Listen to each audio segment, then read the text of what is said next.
There is no job loss with AI. I will say it again. I've said it 1,000 times, and I will say it again and again and again. What I see on the ground and what I've seen at dozens of companies, and you guys can share your experiences, including my company that I run, there are two sides to a business. There's revenue and there's costs. On the cost side of the equation, AI can be used to reduce humans doing things that cost money to some extent. The effect there, I would argue, is nominal. The real opportunity with AI is on the revenue side, where suddenly one engineer can do 100 times or 1,000 times what they used to be able to do, meaning you can make more products at your company, whether those are agricultural seed products or boats and ships or software for companies or clothing or what have you. Because of AI, everyone has the ability to expand their revenue base, to create more products. And that is the foundation of good economic prosperity. It is called productivity. We can grow productivity in this country with AI. So where I see AI being used is on the revenue side 100 times more than the cost side. And in that equation, people are hiring like crazy. We cannot hire enough people. I just had a review meeting with my product and engineering team 2 days ago. And they're like, we want to add an extra 15 headcount to our engineering squads because we have all this opportunity to do stuff that we couldn't otherwise do. So we are going to hire more people. And to Sachs's point, we are seeing that show up in the jobs numbers. The idea that AI is going to destroy jobs is a Luddite idea that is being disproven every single day. And I see it on the ground. It is only a matter of time before people wake up to this and they realize that this narrative that they've all been sold is a crock of shit. So it's coming. I'm telling you, everyone's going to realize soon that this is a boom, not a bust. So you disagree with Dario, Elon, and Sam that on the jobs thing, just to be clear, and that's totally fine. You have a different take on it. I have a nuanced view on this compared to them, but they're all seeing the benefit because their businesses are growing.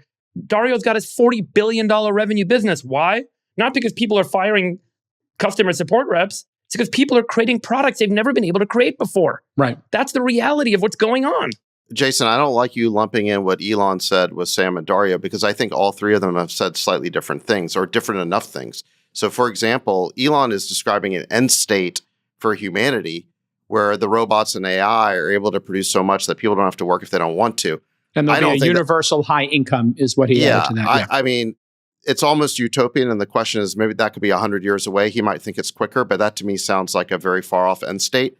Dario said specifically 50% job loss for entry-level knowledge workers in the next 1 to 5 years. And he said that 1 year ago.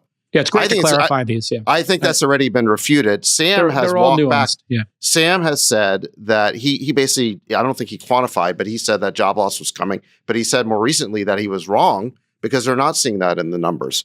Yeah. So these guys are not telling the same story. However, that's all the public has heard. The public has been taught that AI means job loss and there's nothing in it for them. So no wonder politicians like Bernie are saying, hey, let's take half the wealth. It's take half the wealth. Just a little more emphasis there. Yeah, it's, I mean, and people are also seeing headlines of companies blaming AI for the job. So this story is being told. I kind of feel like they deserve it. Part of me wants to agree with Bernie and just say, just take their shit, bro. Yeah. No, they are asking for it. Because I'm so sick of defending these idiots. Again, it's a stupidity tax. Because they've been out there teaching the public that what they do is harmful. For years, they've been saying it. Well, and I've been saying, as AI czar, I'm out there saying, no, actually, this is beneficial. But the companies that are providing it are saying that they themselves are a problem. Yeah. So how am I supposed to be out there defending it? Yeah. You can't. I mean, if you're building Frankenstein, or if you are, baby Hitler's, nanny, there's a very simple thing to do. Kill baby Hitler. If you actually believe it, go ahead and kill baby Hitler. If you're making Frankenstein, here's an idea. Stop making Frankenstein. Unplug it. You are in charge of this monster, but you're acting as if you can't stop the monster while you're building the monster. What is it, Dario? Dude, it's ridiculous. I mean, it doesn't stand to logic. Last week, they published this blog saying that recursive self-improvement could end the world. Therefore, we need a pause. What did they do the previous month? They hired Andrej Karpathy to run recursive self-improvement at Anthropic.